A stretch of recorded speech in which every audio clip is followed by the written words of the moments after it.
Pitti Uomo 97 wrapped up last Friday. I'm assuming everyone here knows what Pitti Uomo is, but if not, it is a menswear trade show that happens in Florence, Italy twice a year. It's known more for classic men's style and tailoring. Over the years, it has become the gathering place for well-dressed and stylish gentlemen from all over the world, and gained a little bit of a reputation for those attention seekers, also known as the Pitti Peacocks. So last year I did a reaction video to some of the Pitti street style roundups that you see across the internet from various publications, and I was considering doing the same thing this year, but instead I've decided to do something a little different, and that is to just curate some of my favorite looks that I saw as a spectator from my phone. And one of the reasons I decided to do it this way as opposed to the way I did it last year is that in preparing for this video, I started looking online in all of the usual places that one would find street style roundups, and I started to notice something which honestly totally makes sense. Depending on the publication you're reading, you are going to get a particular slant on the street style coverage from that event. So Vogue, for example, is going to have more of an eye towards the fashion side of things. GQ, maybe a little more urban and focused on trends. And the conclusion I came to is that this is very much like the coverage of politics. We all have our preferences and our way of thinking, and we tend to gravitate towards news outlets that share our point of view. Now, if I learned anything from last year's reaction video, it's that you all tune in here because we tend to share the same view in general of men's style. And I also learned that I did not enjoy being negative about some of the looks that I necessarily didn't like. And I also didn't like the negativity that sort of spawned in the comments. So this year, as I said, I'm going to curate my 10 favorite looks from Pitti and tell you what it is that I like about them. Let's get to it. Up first, my man Shuhei Nishiguchi. Shuhei had a bunch of really good looks as always, including one with a burgundy pinstripe suit, but this look to me is absolute perfection. I love it because it's this perfect mix of dressy and casual, and then there's also just this really interesting surprise kind of layered on top of everything that totally works. We're talking about the sweater here. Not only does it totally work, but it kind of makes the outfit, in my opinion. If you take it away, still a good outfit, but adding the sweater with the shapes and the colors over the top of a perfectly fine outfit, just a brilliant move, and it looks so fresh. Here is Jake Mueser from J. Mueser Bespoke. I always love Jake's style. He has such an easy, kind of casual way that he carries off a suit. It always looks like it's part of him. It never feels affected. It's just very natural and very comfortable. Here, I love what he's doing with the earth tones, the kind of dark green herringbone jacket paired with the brown turtleneck. Perfect accessories too. The scarf and pocket square complement the jacket and turtleneck so well. This is exactly how you do it. Definitely have to mention the watch also. Looks like a day date. Super classy all around. This is Alessandro Squarzi. Some things in general that I like about his style is the way he combines dressy and casual elements as well as the way he uses vintage pieces in his style. This look is textbook and an absolute masterclass in how to style a statement piece, the big red coat with the awesome plaid in this case, and that is to keep the rest of the outfit simple. We've got white jeans, denim shirt, navy cardigan, and navy blazer. Just allows the coat to be the focal point of the outfit. Also want to point out the suede tassel loafers here, really nice touch, keeping it casual.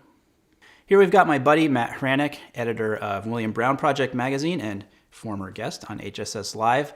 Underneath, he's got a really monochromatic kind of cream thing going on that's broken up and contrasted really nicely by the belted jacket. Belted jackets seem to be a little bit of a theme at Pitti 97. We'll see if it catches on. Underneath Matt's jacket, you can see that he's added in a little bit of pattern and color with the scarf. I love the subtlety of it and how it's just peeking out. And then really great coordinated accessories with the tote, sunglasses, and suede loafers. Now, while I like the look on the left, I want to focus on the look to the right. If you know me, you know I'm a sucker for brown, so obviously I'm digging the monochromatic brown thing here. Not everyone can pull off a beret, but this is something that's sort of a hallmark of this guy's style. Great example here of monochromatic done right, which is using various different textures throughout the whole look. If you look closely, there's a little bit of a pile on the jacket. The collar is contrasting. His sweater, I believe, is cable knit, and even the beard adds a little bit of texture into this one. Not a full look here, but a great detail shot of pretty much everything you need to see. First, obviously, the coat is absolutely fantastic. Love the big houndstooth, and also the belt is a great touch. Cool pattern mixing too. The suit, also houndstooth, but small enough that there's a contrast between the two sizes, between the coat and the suit. That's kind of pattern mixing 101. And then we have a really great unexpected and muted pop of color with the plum turtleneck. Another great example of how to style a statement piece. So I know I just said that not everyone can pull off a beret, but I think this guy does it really well also. It takes this look into a completely other dimension, and I love the symmetry and balance it creates between the beret and the suit. Great execution here of pattern and also kind of subtly making a statement. We've got the stripe of the shirt, the check of the tie, and the plaid of the scarf. It's all within the same color family, but it pops off in such a great way. This looks so simple, but there is so much more to it. This is Karl-Edwin Guerre, better known as @Guerrisms. Dude can really do it all, and I love the understated elegance of this look. Love the color palette of the gray and the plum. Again, we have the one statement piece, being the scarf here, doing a great job of kind of focusing your attention up to his face. Great jewelry too. Not everyone can pull that off, but it just looks so effortless here.